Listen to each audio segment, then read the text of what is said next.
Hey everyone, welcome to the Mission for Freedom podcast.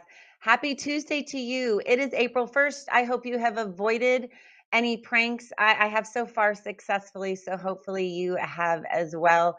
We are live on X, Rumble, X American News. If you're not following X American News, please follow them today. It's as easy as logging into Rumble. If you don't have a Rumble account, just you download that app. You type in X American News at the top and you'll see the icon. You just click it and you'll follow it and you'll just get emails when the shows come. But it's such a great place to follow because you have all your podcasters there, just one-stop shopping. And then you can also follow X American News, of course, on X as well. But we're streaming live on Rumble, X, also Truth Social. X American News is now on Truth Social and X American News on Facebook. So you'll find X American News everywhere. So give them a follow and you can find Mission for Freedom there as well. And a lot of new hosts. They're adding hosts and shows a lot. So give them a follow. And then we'd also like to say, follow Mission for Freedom as well. If you have those accounts, X and Rumble, give Mission for Freedom a follow as well. And we are live. So that means we're here for you. We want to converse with you. We're going to bring on an amazing guest today, amazing guest. And I cannot wait for you to meet him. Jeff Dornik is his name. But before he comes on, I want to share a few things, but we are live. And so when Jeff's on, while I'm speaking, I'd love for you to join in. I have my amazing producer, Ina Cyrus.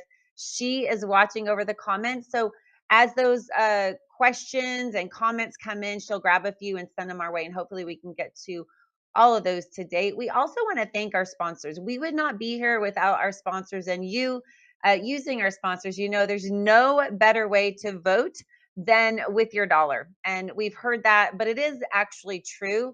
And I know when some of these big box stores went rogue, I just quit going there and I found other places to spend my money. And you might think, oh, one person doesn't matter. It really does. If we all do something, we can avoid supporting a woke agenda and we can vote for Mission for Freedom. We can vote for freedom telling podcasters like on X American News. We can support these folks and this Mission for Freedom when we can lock arms and join that army together. So I encourage you, when you see an ad today, whether it's My Pillow, whether it's for another affiliate, I just ask that if you have the money and you have the time and you can make a switch and buy something from somewhere else, you are doing a world of good. So we just want to say thank you so much for that.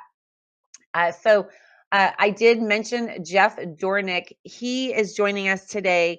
And what I love about Jeff is he is so good at summarizing the quiet part and sharing the quiet part out loud. And so today we are going to be joined by him, and he's going to be talking about an op-ed he wrote for Newsweek last Wednesday. It came out, and it just so beautifully summarizes what's happening right now in the DOGE department, the good and the potential bad. And I think it's so important, his message for today, because it continues to summarize what I always say here on Mission for Freedom, and that is we speak the truth. It doesn't matter if you have an R after your name, a D, an I for independent, L for libertarian, whatever. It doesn't matter. We need to speak the truth. And it doesn't mean that we just follow one person off the edge of a cliff if that were to be the case. We follow them when they're speaking the truth, and then we expose them when they're not. And so that's what I love. You so kindly, respectfully, and eloquently share some concerns with Elon Musk and the DOGE department. So he'll join us here in just a little bit. So stay tuned for that. I wanted to share with you a couple of things briefly, real briefly, before Jeff joins us. Some things that the Holy Spirit has been talking to me about this week. I know, some of the things Jeff and I will talk about. Some of them can be, a little heavy, and so it's really important that we don't fear. And one of the ways we don't fear is knowing our Creator and knowing that He says perfect love. The Bible says perfect love casts out fear, and so perfect love is what? It's agape love from Jesus Christ. And so, how do we obtain that love? And that is through our relationship with Jesus Christ. And it's not just a head knowledge, it's a heart knowledge. And so how do you obtain a heart knowledge? You obtain that by spending time with the Lord. And, sometimes we can go through issues and we can say, where is God? I prayed, the problem doesn't seem to be budging, and we can feel defeated, even hopeless. And Proverbs 13:12 says, Hope deferred makes the heart sick, but a longing fulfilled is a tree of life. And I wanted to share this clip real briefly with you from my pastor, Pastor Paul Brady at Millennial Church in Tulsa. And, he's talking about what we can do to get God to become active. Sometimes we pray and we go, I just prayed one time and there you go. But he talks about things that we can do, and that it matters what we do. It matters what we do. We can move the heart of God, and we can obey and draw close to him, and not necessarily seek his hand, but seek his face. So check this out. And I think sometimes this is where we miss it, because we're trying to get something out of God that he said you can produce. We're always trying to get something out of God under Moses. But here's the revelation. See, God revealed himself to the Old Testament people, right? And then Jesus was revealed to the Gospels, through the Gospels. But to us as the church, we have the Holy Spirit. And the Holy Spirit is with us, illuminating our darkness constantly. He is always within us, taking authority over the darkness, because the darkness will never overpower the light. So therefore, light is always breaking forth in darkness that surrounds us. So when we need knowledge, if we desire it, knowledge will present itself to us. But you can't get anything from the book just sitting on your nightstand. That is like probably the best line. You can't get anything from the book just sitting on your nightstand. And I know sometimes, if we've been raised in the church or not, if we're newly saved, and when you first start dating somebody, you have that excitement. I think sometimes that happens with the Lord. When we find the Lord, we find Jesus, we give him our lives, we're really excited. And then, we read the Bible and we're like, okay, we're good. We know the main scriptures. We know John 3:16. We're good. We look at our Bible and we think we know enough. But the Bible says that the word is alive and active, sharper than a two-edged sword, and accomplishes the purpose for which God sent it. And so it's so important that we read it every day. And we do have an obligation. What we do matters. And I love that line. He said, we're always trying to get something out of God that we can produce. And sometimes we need to do nothing and just seek his face and not his hand. And, I've been reading through Genesis, and I've been seeing that as well. And where they just literally wanted a relationship with the Lord. And it was in those moments that God moved. He did the miraculous when they were just seeking him, and learning and trying to just know him. In fact, Jeremiah 39:13, the Amplified Version says, then with a deep longing you will seek me and require of me as vital necessity, and you will find me when you search me with all of your heart. And I say that to myself. I say that to myself quite a bit. Like, are you searching out God with all of your heart? And it's in those moments that we seek him with everything that we have, that we're like, oh, he just took care of that problem, and I just want to remind you today and myself, to seek him, and to seek him for who he is and what he's done, and not necessarily just for what he can do. If you have kids and they just came to you and wanted money and things, and you to solve a problem, but they didn't really want to hang with you, that would be a bummer. That would not be good. So, and then lastly, Genesis 50:20 says, as for you, this is Joseph talking to his brothers, and he said, as for you, you meant evil against me, but God meant it for good. When they sold him into slavery, they were jealous of him. God meant it for good in order to bring about this present result, to preserve many people alive. So, even if bad things have happened, God is on the move, and he can work outside of time, outside of circumstances and situations. But just seek him, seek his face, not his hand, seek his face, and watch him do what we could never even imagine. So don't go anywhere. We're going to have a quick commercial break. And then on the other side, we'll welcome to the show Jeff Dornik, CEO of Pickaxe. You're still looking good. I'm still feeling good. I've got all your MyPillow products. Mattress topper, bed sheets, MyPillows, towels, slippers, blankets. I'm interrupted this commercial to do something I've never done before. Get 2 MyPillows absolutely free on orders of $100 or more. I can't do this forever, so get on board with this great sale today. Our best-selling 6-piece bath towel sets or kitchen towel sets, just $29.98. Our famous standard My Pillows only $14.98. Queens $18.98. King size only $1 more. Body pillows $29.98. Multi-use My Pillow 2.0s with pillowcase $9.98. Save $40 on our spring percale and Giza Dream bed sheet sets. Any size, any color. So go to mypillow.com or call that number on your screen. Use your promo code to save up to 80% on all My Pillow products. And when you spend $100 or more, get 2 standard My Pillows absolutely free. So if you were like me, I thought Mike Lindell just sold slippers and pillows, slippers and pillows. And I will tell you, if you will do me a favor and just go to mypillow.com, just hop on there. Know that when you use the code MISSION, you'll save a lot of money, first and foremost. But secondly, if you find anything on there, not only are you going to be able to save money, but you'll get a very, very high quality product made in America. And then also you're supporting not just Mission for Freedom, our amazing producer, Ina Cyrus, but also Mike Lindell and My Pill. He has come under massive attacks. I'm sure you've seen it in the news. Ever since he stood up for truth as it relates to voter integrity, they really still are trying to take him out. And I'm just so grateful. I'm grateful that he stands for truth, and I want to support people like that. And so that's one thing that we can do is purchase some things from there. I have their slippers. I have them in pink because that's how I roll. I like them. We have pillows from there. Actually, I want to purchase one of their cross necklaces. I know Mike said that, it's basically a replica of the one he's worn ever since he has been saved. So just don't commit to buying things. Just hop on mypillow.com and just check it out. It is massive, the variety of things that they have. And if you're so moved and you purchase anything, use the code MISSION and you'll be supporting the truth and sharing the truth. It's not free. And so whatever you choose to do, we're so incredibly grateful.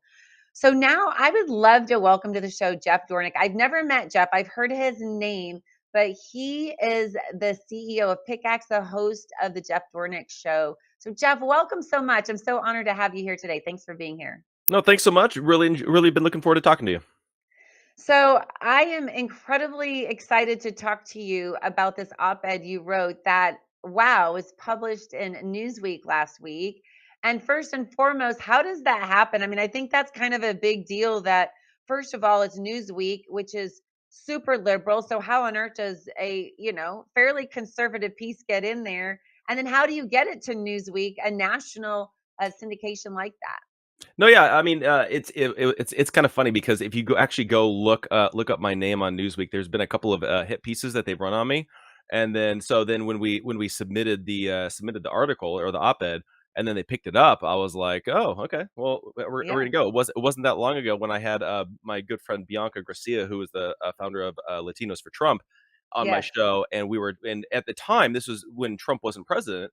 But at the time, there was a lot of issues, and Bianca and I were talking about how maybe God was actually trying to teach us a lesson or teach Trump a lesson, post presidency by having him lose the election and all that kind of stuff.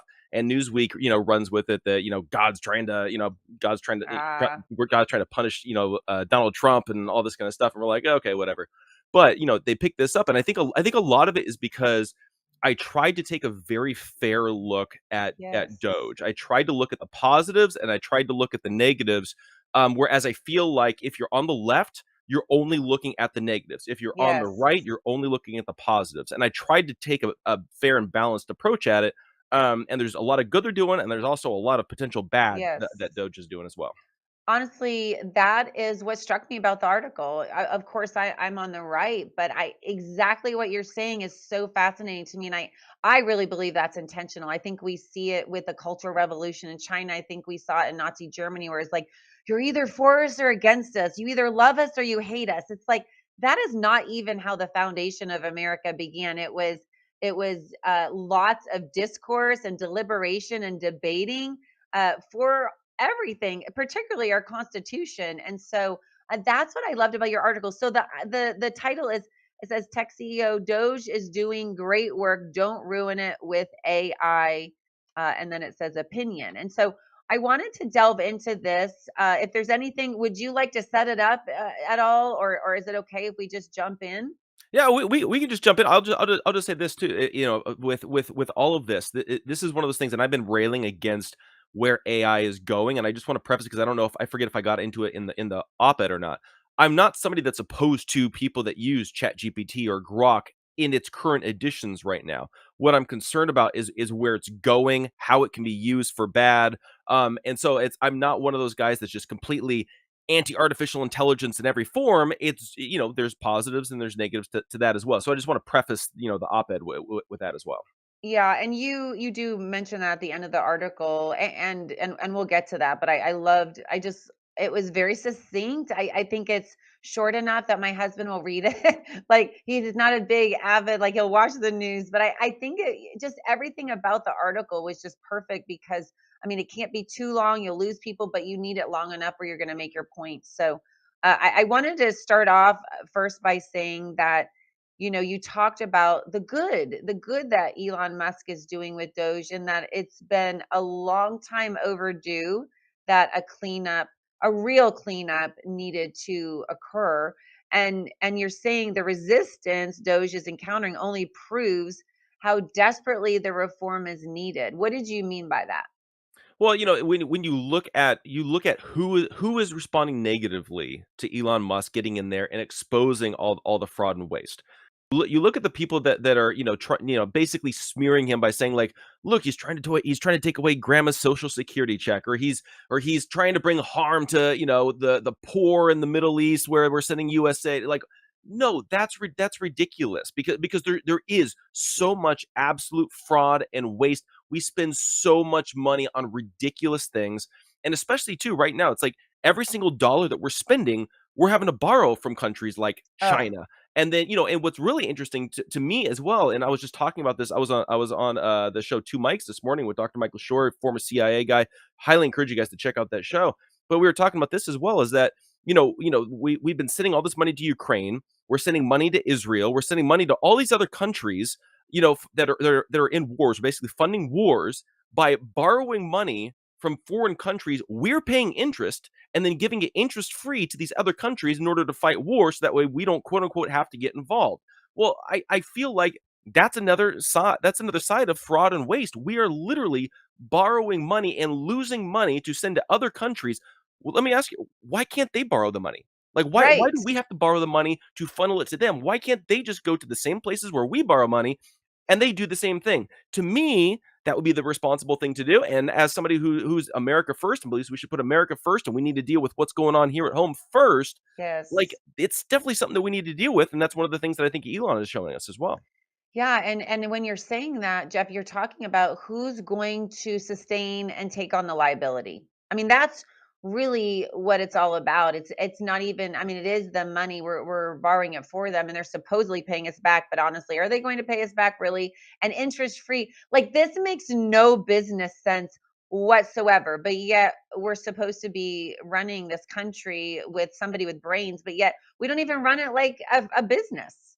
Yeah, it's true. It's true, and it's one of those things that's like, yeah, we're not running it like a business in the sense of we have to turn a profit and we got to do all that, but also at the same time, it's like balance your checkbook. And I Yeah. think that's the thing, is that it's one thing if we have a surplus. Now, I would argue if we had a surplus, we should probably cut our taxes and refund the money and give it back to the American people. But it's one thing if we had a surplus and we're like, okay, let's do some of these more interesting, studies, or we can help other countries more. I get that kind of rationale and I get that kind of logic. But when we're running, how many trillions of dollars are we in debt right now?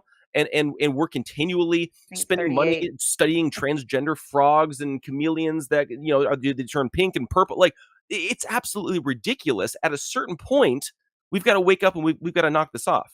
Yeah, and like 500,000 to Nepal to advance atheism. I mean, which is, it has nothing to do with our country and the foundational Judeo-Christian values that our country was founded on.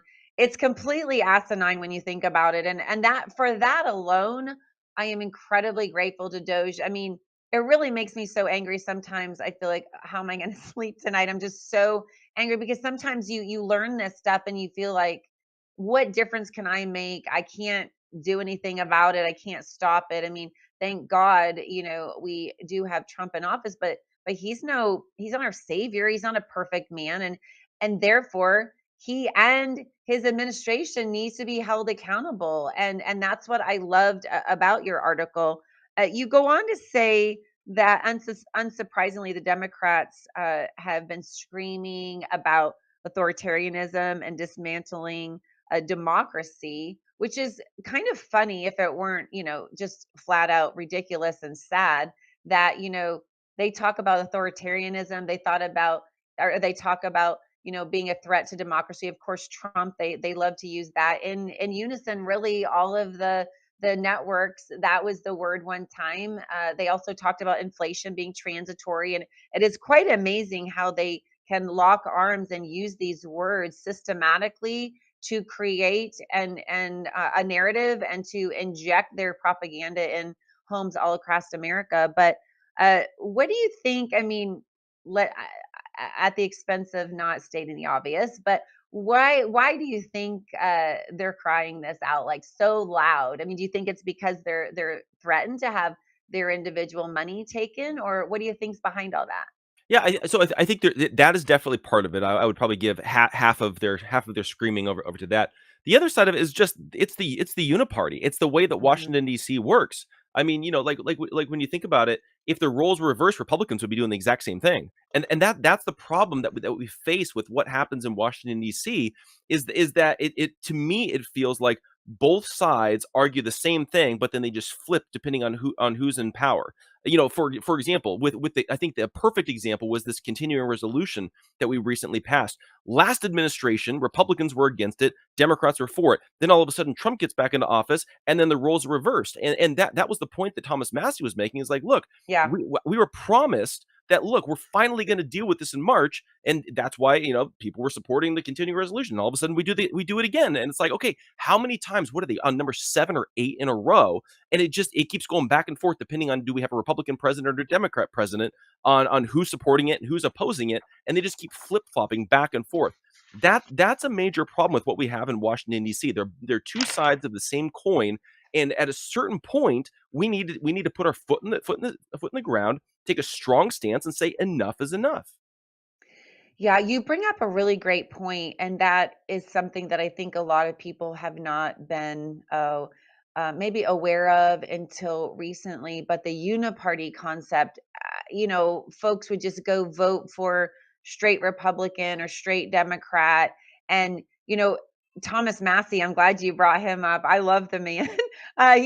He will stand for what he believes to be the truth, no matter what. And what I love about him is that he he's exposing the uniparty really, and just saying, wait a minute, let's just look at this real quick instead of just hopping on the train. I mean, you have to admire a little bit. I admire a little bit the left, how they would just get so much done under Nancy Pelosi's rule, and they would just get in lockstep, lock arms, and there'd be like zero dissent.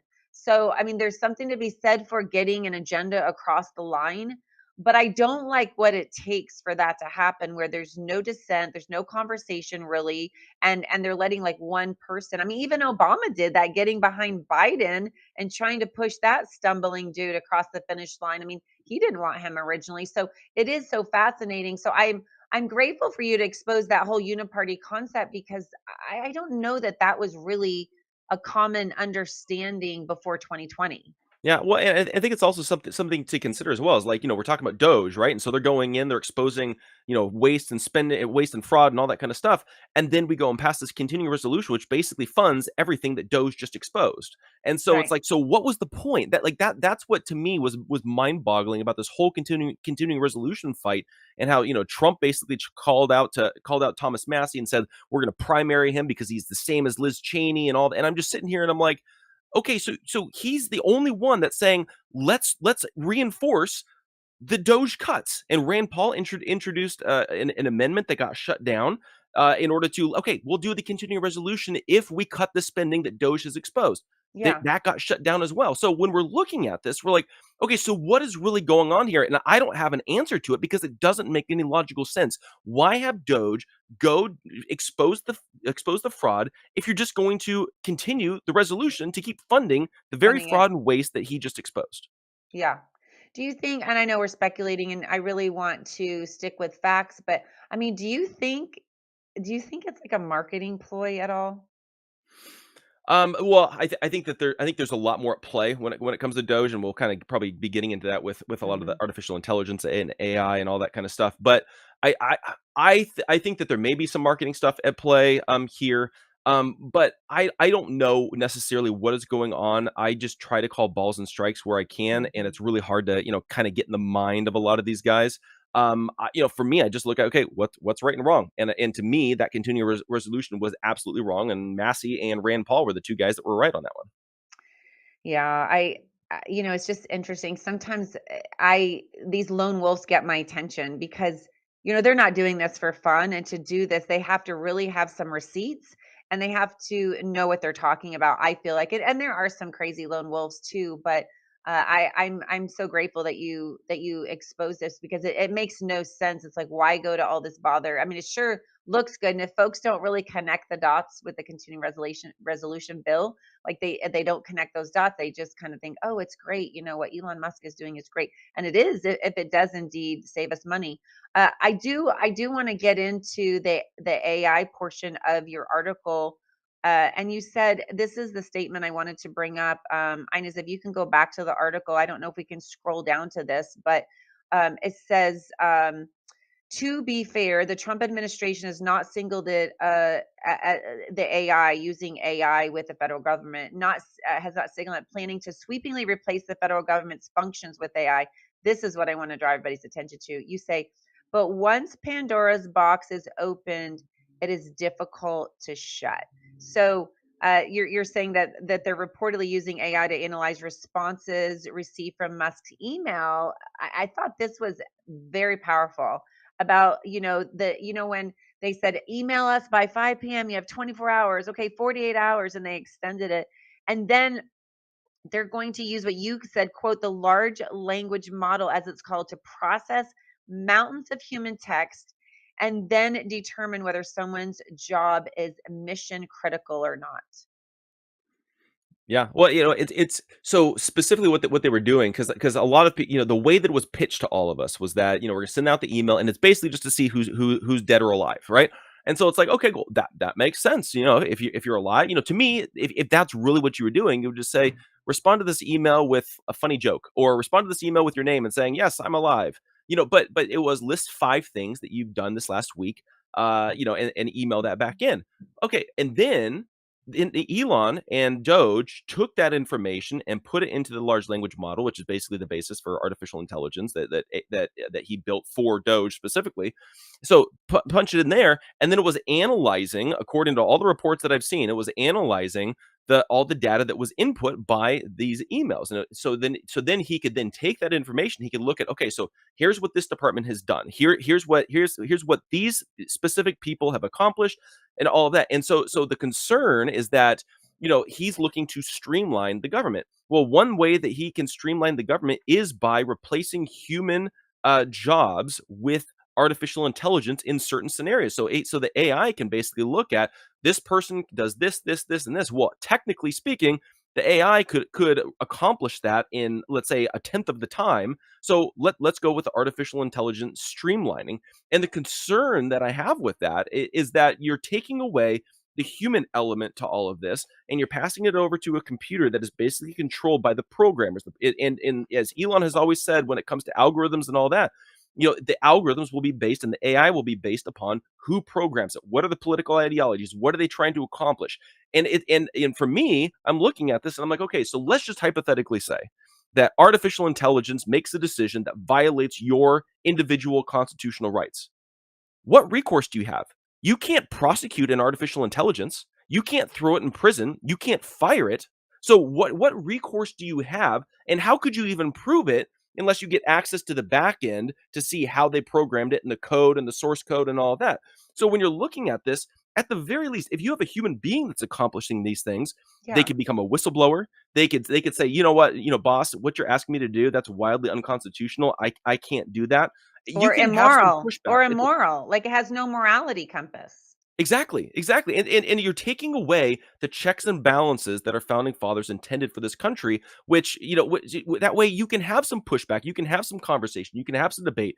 If you're just having a robot that's implementing your every wish and command, what's going to happen when the Democrats get back in power? They're going to weaponize that against every single one of us. Yeah, absolutely. And I wanted to play my first Elon video. Now, I have to preface, and I want to have you weigh in on the other side. I have to preface, this has been this is about like 10 or 11 years ago, but this is what Elon thinks about AI and what his thoughts are. And so I just think, yes, we can change, but I don't think this is kind of like the core of who he is. So let's play that first Elon clip, and then I'd like you to comment on the other side of that, Jeff.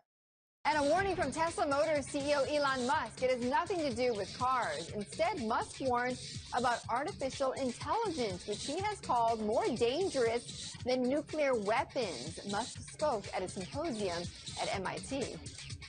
I mean, with artificial intelligence, we are summoning the demon. You know all those stories where there's the guy with the pentagram and the holy water, and he's like, yeah, he's sure he can control the demon. Didn't work out. I mean, give me a break. I mean, this dude knows. And I've even heard him in like a podcast, maybe it was like 6 to 8 weeks ago on YouTube, Jeff. And he was again saying if everything is benign, if nothing goes awry, then XYZ will happen. So what are your thoughts on that? Well, it was interesting because it was a couple of years ago that Elon Musk was being interviewed by Benjamin Netanyahu at a summit, and they were talking about artificial intelligence. And Netanyahu asked Elon Musk, what's the end game? Where do you see artificial intelligence taking us? And he responded, it's gonna result in one of two phases. Either we're gonna have Terminator come to real life and the robots take over the planet and wipe out human beings, or we're gonna have heaven on earth. And Netanyahu responds, well, define that. What does heaven on earth look like? Like, what would that look like if everything goes right and artificial intelligence gets its way and provides the perfect scenario for human beings? What does that look like? And then he goes on to explain basically that human beings are no longer going to need to work, which falls right in line with what Bill Gates just said a few days ago, that within 10 years, we're going to have no more need for human beings because artificial intelligence will be able to accomplish everything that we can accomplish. So that falls right in line with that. And so because people don't have to work, we're going to have universal basic income. Our brains are going to be connected to the internet through Neuralink, and we're going to have access to all the information that we could ever want. We can imagine whatever we want to imagine. The brain chip can take us wherever we want to go. He also explained on Joe Rogan's podcast that they'll have the ability to erase, memories, replace them with new ones. So that could be weaponized. It can also eliminate all bad memories to where we kind of live in this little utopia of what's going on. And then basically we become all-consuming blobs of flesh. We can have access to all the food we want, whatever we want to do, we can accomplish. That is not heaven. That is eliminating the very definition of what it means to be a human being, which is to struggle to become better. And as Christians, we know that there is something called sanctification, which is where you become a Christian, and then over the course of your entire life, you become more Christ-like. That's through struggle, that's from learning, that's from growing. But he's basically wanting to eliminate all of that, and you just become instantaneously smart, even though you kind of become a dumb smart person because you're not actually learning anything. You just have access to all the information. So that's how he describes where AI is taking us. No matter which direction it does, whether you're talking about Terminator or whether you're talking about Utopia, which almost sounded like he was just describing the movie WALL-E that Pixar put out several years ago. But like literally, either way, to me, is hell on earth. It's not heaven on earth.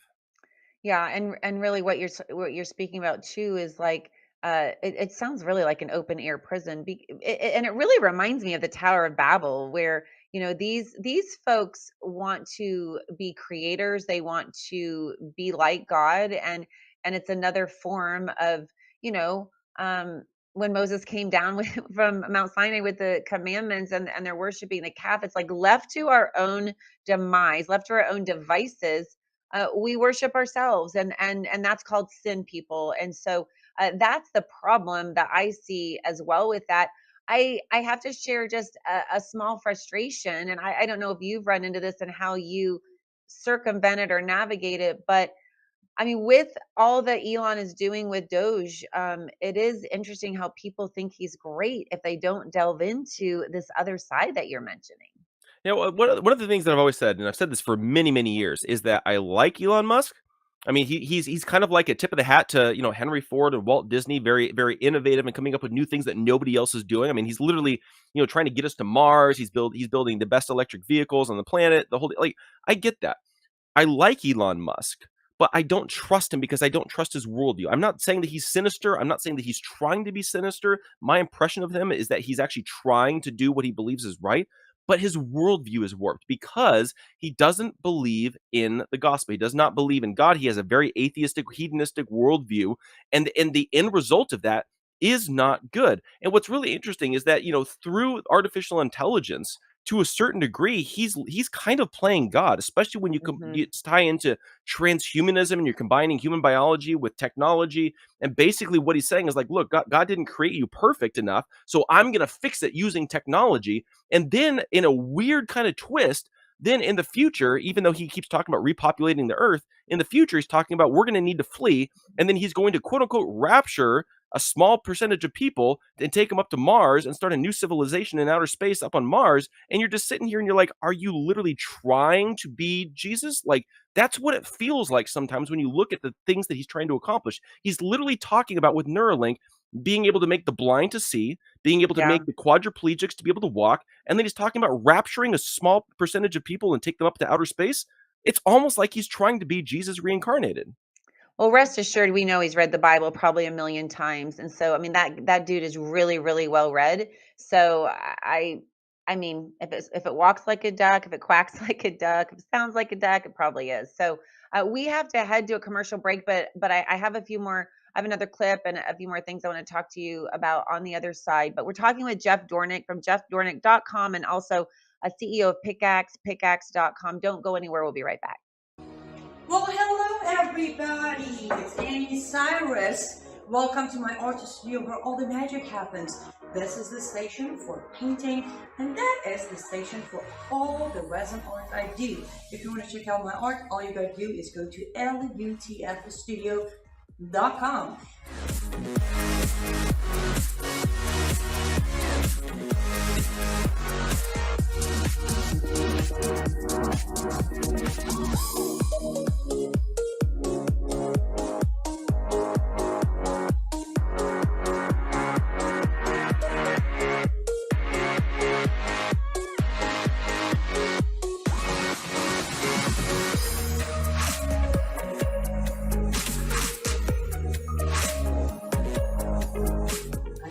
Finish this painting, but I'm sure, or at least I hope, I'll see you at lutfstudio.com.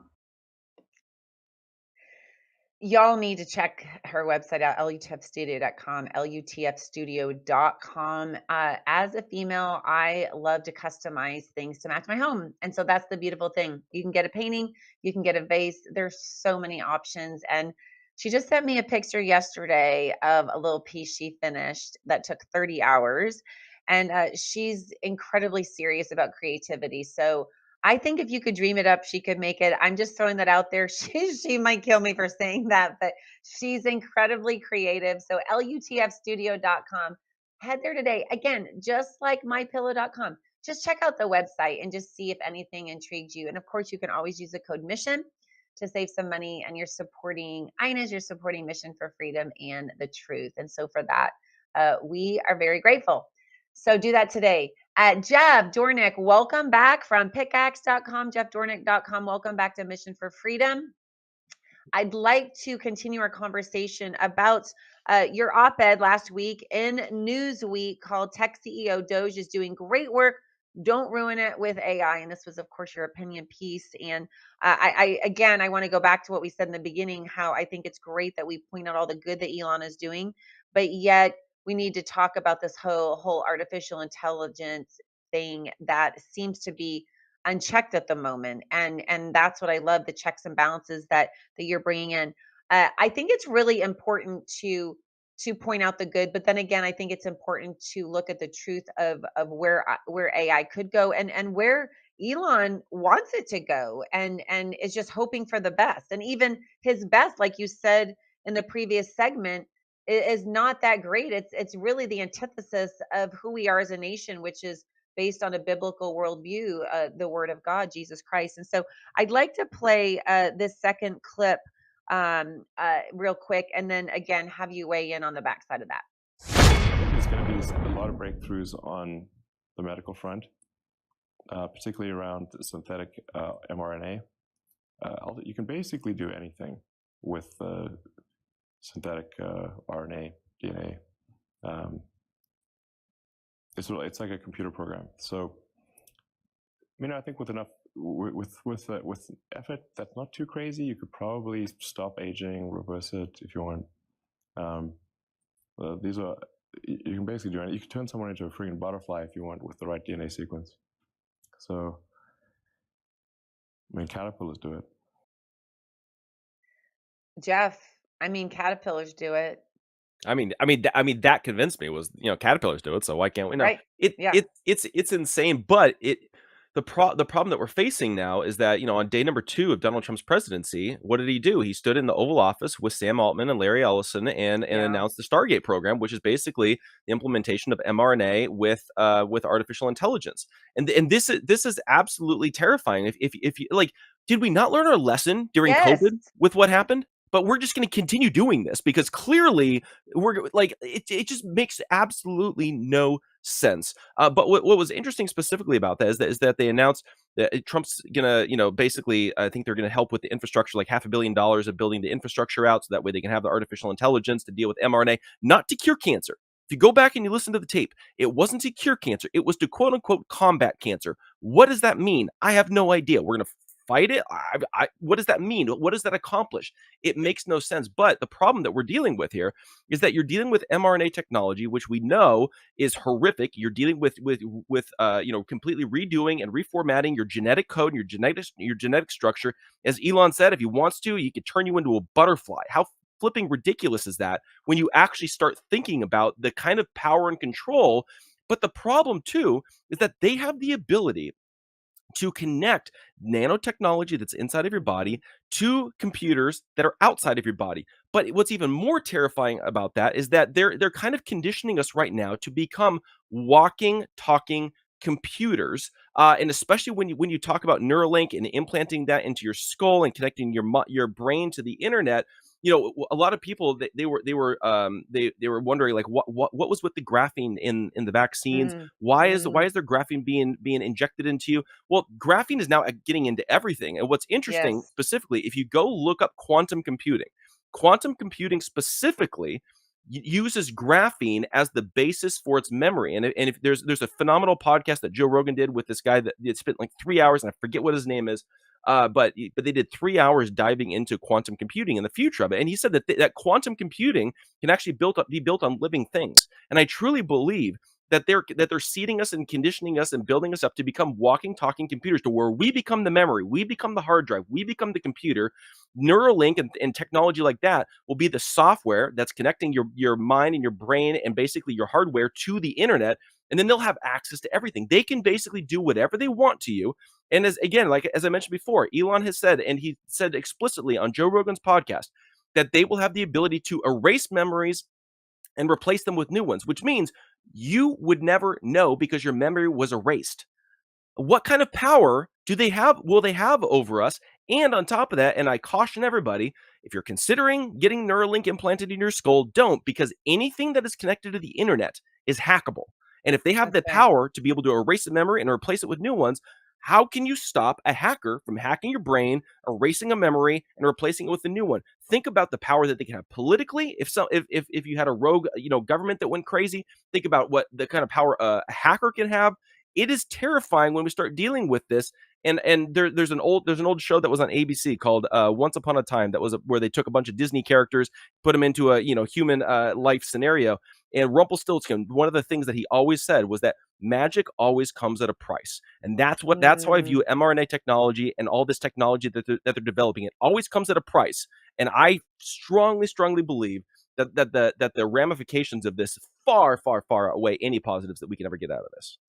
That's so well said. And I guess my concern is I just think about average people, the average American going to work, coming home, mom getting dinner, doing laundry, just busy, that doesn't have time to do a deep dive. I mean, obviously, they need to listen to the Jeff Dornik show to get like the down low, and you can get it quickly, get in, get out, and not, and you can do the research for them. But I think the problem is like the way Elon spins this is like, the blind will see, the lame will walk, and who doesn't want that? If you had a quadriplegic child and you're like, oh my gosh, this guy could help our child walk, and it's like, and he's spinning the good, and so if the average person doesn't take the time to listen to the Jeff Dornik show, or doesn't take the time to look at these video clips of what he's saying, and where this could go awry, I mean, I think that they just get on this train and don't even think about the fact, like, this one move, this Pandora's box, like you so beautifully said in your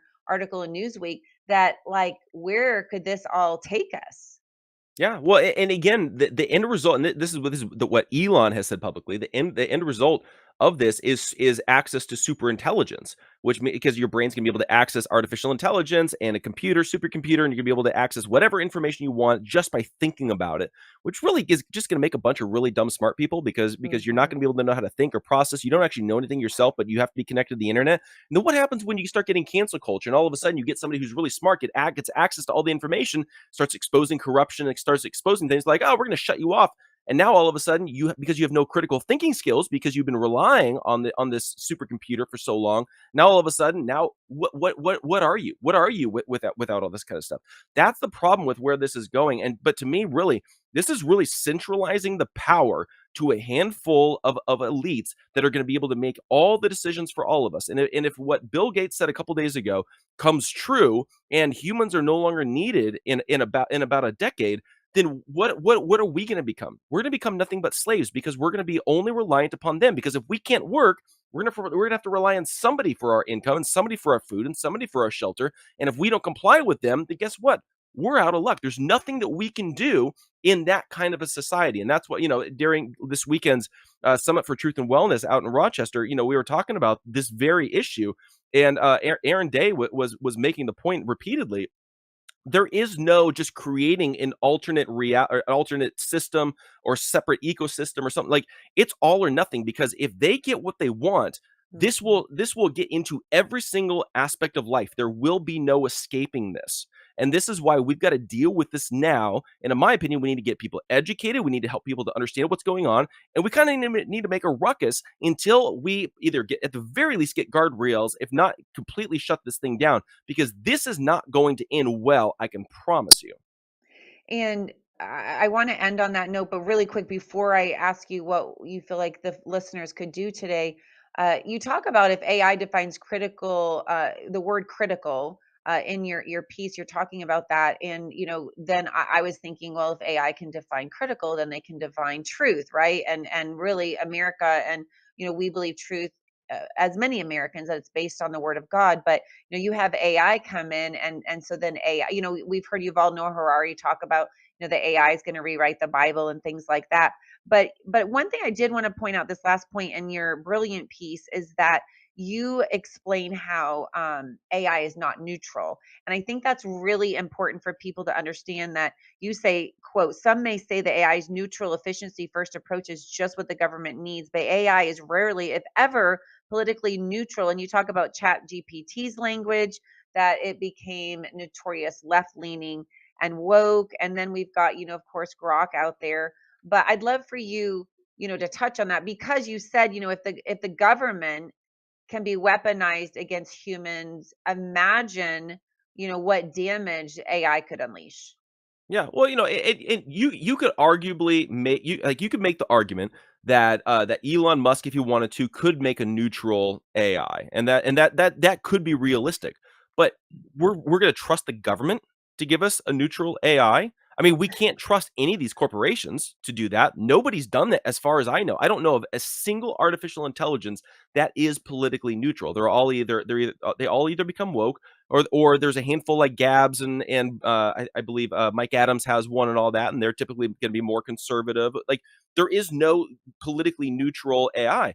But then we're looking at how corrupt the government system is. We have rogue intelligence agencies. We've got the CIA, we've got the NSA, we've got the FBI, we've got the IRS, we've got our government that is completely politicized, weaponized, the whole deal.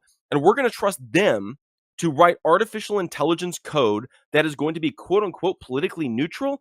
I highly doubt that. And even if we could, for let's say one presidential term, what's going to happen when the next guy gets in? And Yeah. he's like, no, we need to accomplish this. We need to go more woke. We need to support Black Lives Matter. We need to do X, Y, and Z, fill in the blank.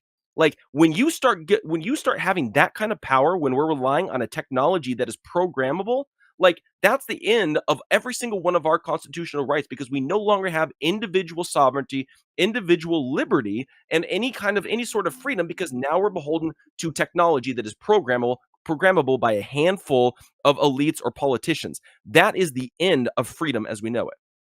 And I think that is the key, is that this is creating centralized power. And that is exactly why America was created, to run from that, from Great Britain. And we see the end result of that in the Cultural Revolution in China. We see the end result of that in China now.